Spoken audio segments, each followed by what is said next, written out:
Hey everyone, this is your host Aditya, and I guess I'm back with another VRA automation tutorial.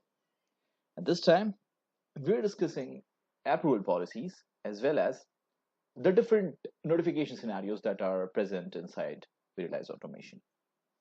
So, as you can already see on the screen, we are inside a tenant called dev-dry cloud with a user that is called Aditya_an.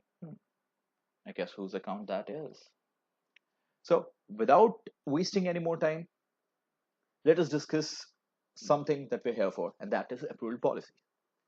So basically, an approval policy is used to govern whether a service catalog user needs approval from someone in your organization to provision items into your environment.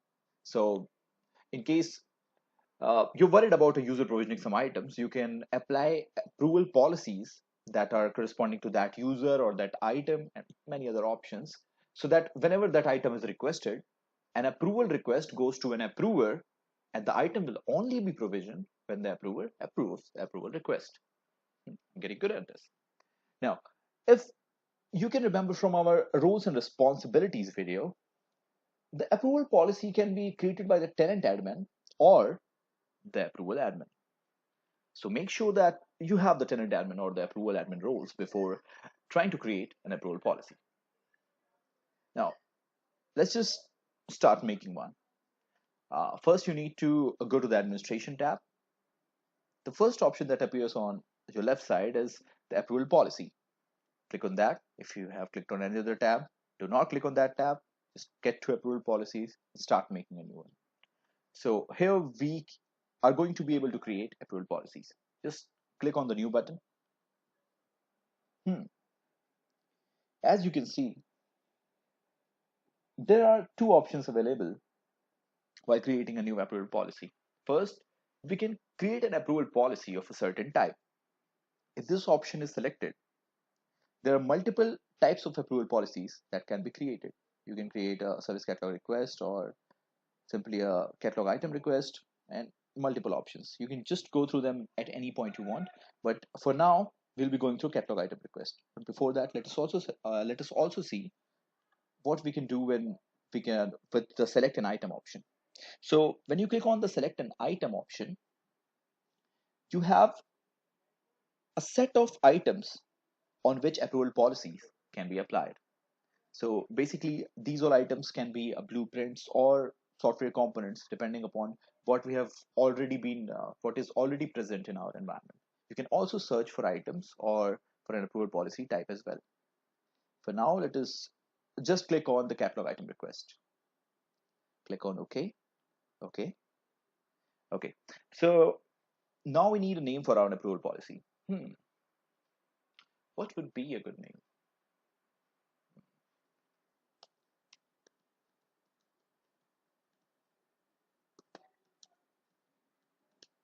Bingo. This sounds like a very creative name. Now, let's give it a description.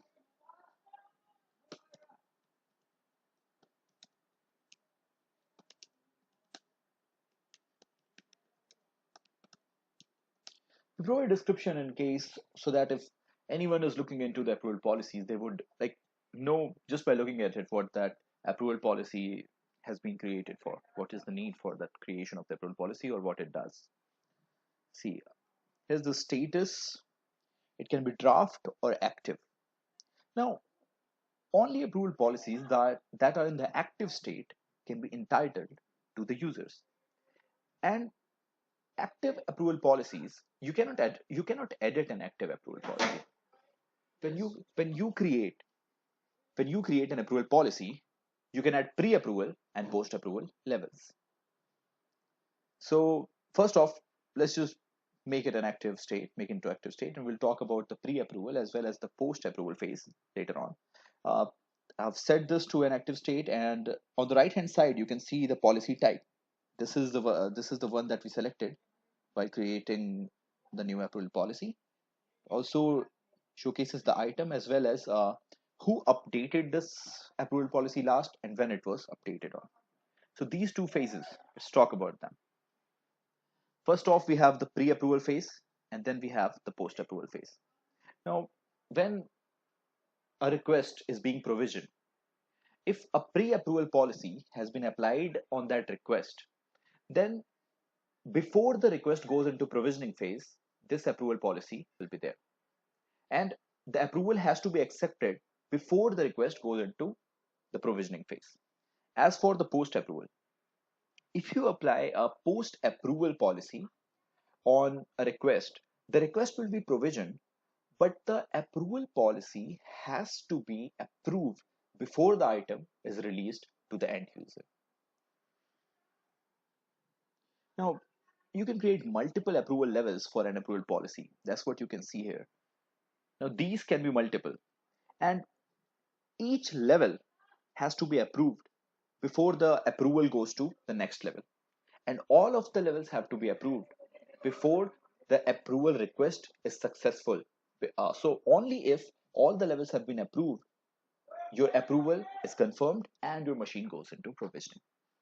So let's just try creating some levels here. And for now, we can also create a post approval or a pre-approval policy. But for now, let us just create a pre-approval. Okay.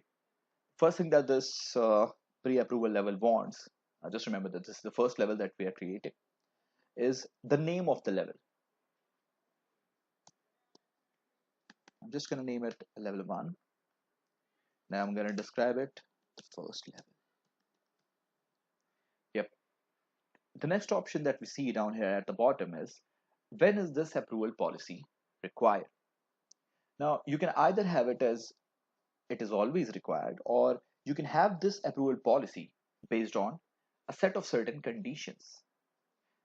Let's see. Now, these conditions can be based upon if a single condition is true. If we define a number of conditions here and all of the following conditions are true, then this approval policy is work. If any of the following conditions are true in case of multiple conditions, or if none of the following conditions are true. You can have a lot of as you can see, you have a lot of options here. Let's just say the requested catalog number. That's what I selected, right? Oh no, the requested catalog item. And we have an option of equals to.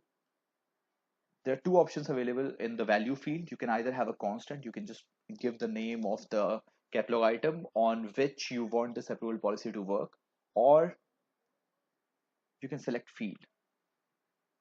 Now, if you select field, you will have to define the field values. What this allows us to do is, let us say you have a catalog item and you only want an approval to be there when people who have a common manager, let's say A is the manager of 10 people in the environment, and you only want the approval to be done when the manager is A for the end user who has made the request. So we can define the field values, and based upon these field values, this approval policy will work. But we are not going to make it that complicated. We are just going to make it that this approval policy is always required. But I just wanted you to know this stuff so that when you see it, you know what this thing is doing, what this thing will allow us to achieve. So let us just make it to always required. Now, on the right hand side, you can see the approvers for this request. Now, you can either select specific users and groups. You can just add a group here. You can just add a group here in the search tab, and you can select it. And when the approval request has been, like, the condition has been triggered, the request will go to the approvers that are defined here. Or you can determine the approvers from the request. If you click on that option, you can again define field values, and based upon the information that the request has, you can determine the approver based upon from the request that was provisioned. It can either be based upon the requested by or the requested for, and you can just make a combination and ask a certain user to approve this request. Or you can use event subscription. Now, what this thing does is that it processes the approval request based on defined event subscriptions. The workflow subscription must be defined in administration event subscriptions. You create pre-approval and post-approval workflow subscriptions so that you can send an approval request to an external system for processing. So basically what this thing is doing is, there's a workflow which sends this approval request to a third party system, and until the approval request has been approved or a response has been received by the VRA from the third party system, the VRA will hold its provisioning request. It will hold the provisioning request. So this is what the use event subscription does. But for now, we're just going to make it use specific users and groups. And a friend of mine was helpful enough to let me know about his user account. This is not going to happen in an enterprise environment. And I'm just gonna input his name, search for him. Yep, there he is. So Rohan Bajaj is going to be an approver for our requests. Now, these two options, anyone can approve and all must approve. Uh, if you want to understand this thing, you can have multiple approvers in a single level of approval in a single phase. That means if there's a pre-approval, and for the level one, you can have 3, 4, 5, or 100 number of users.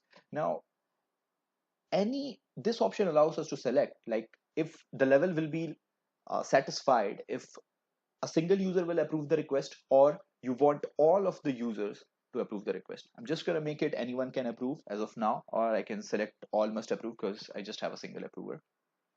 Easy for me, difficult for you. Okay, so I guess our approval policy level has been created. Just click on OK. So here we are. I'm just going to make sure that everything is all right. Seems okay. Good enough. Just click on OK, and we have an approval policy ready. Now, after you're done creating an approval policy, you just need to link this approval policy to an entitlement. You must already know what an entitlement is from our previous tutorials. If you don't, just go through the tutorials, man. And let's just see where we were. Let's select an entitlement and link this approval policy to one of them. Let's see. Okay, so here are the entitlements. Let's see, we have a test entitlement already been created. And let's just go to items and approvals. And for the entitled service, let us select an approval policy which will be applied to these selected items.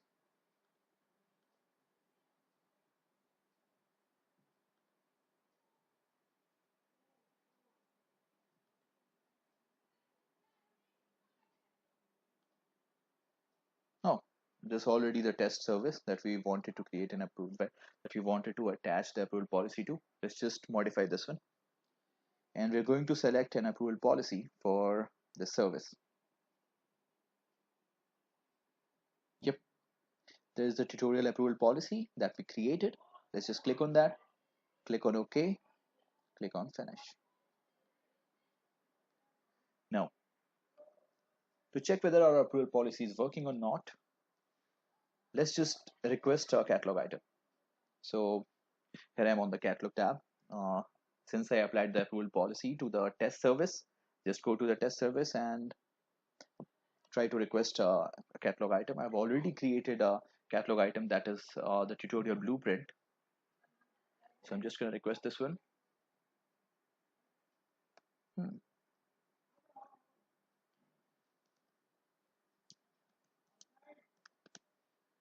Just provided a description, the reason for request.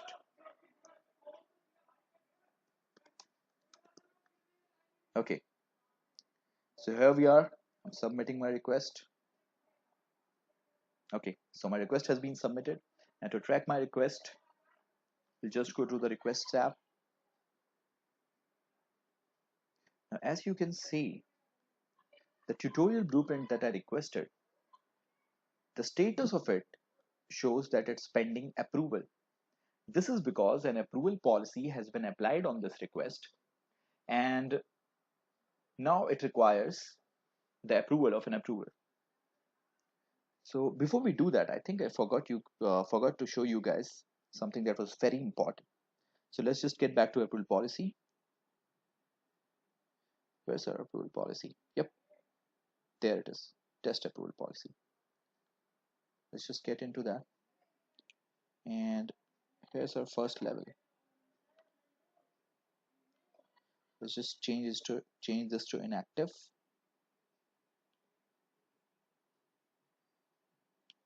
It states that some entitlements have been linked. So let's just remove these entitlements because what I'm about to show you is very important. And let's just replace all of these entitlements with none. Just remember that since the request has already been provisioned and it's in pending state, so approval will happen. But for any other request that will happen since the approval policy has been made inactive, this approval policy will not affect it. So there we are, just made it inactive. Let's click on that. It's the first level. Get to that. Yep, here we are.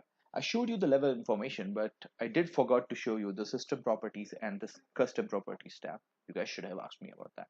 So what this allows us to do is, if we have a certain set of system properties or custom properties defined here, what the approver can do is, let's say if a request is there for 6 GBs of RAM, but we have allowed the approver to change the value of RAM in system properties, or if a custom property has been selected by the requester, and when the request comes to the approver has been allowed to change the value of a certain custom property, then before approving the request, the approver can change the value of the custom property or the system property, and then he can approve the request, and after that the machine will go to provisioning.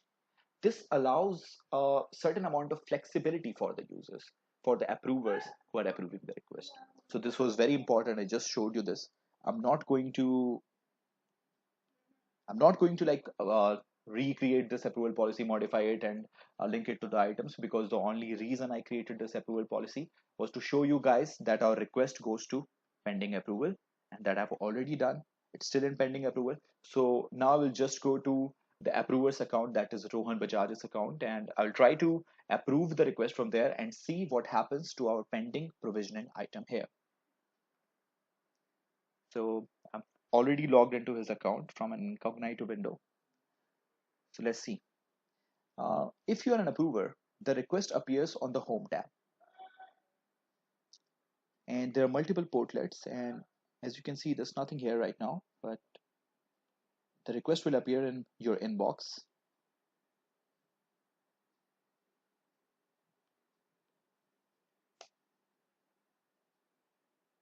Let's see.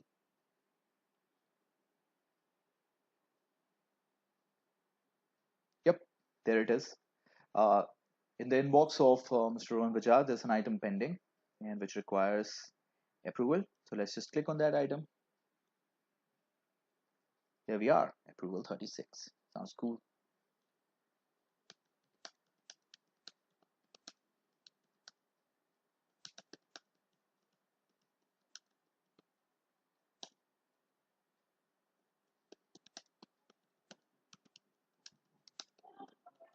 Hmm, quite an honest guy.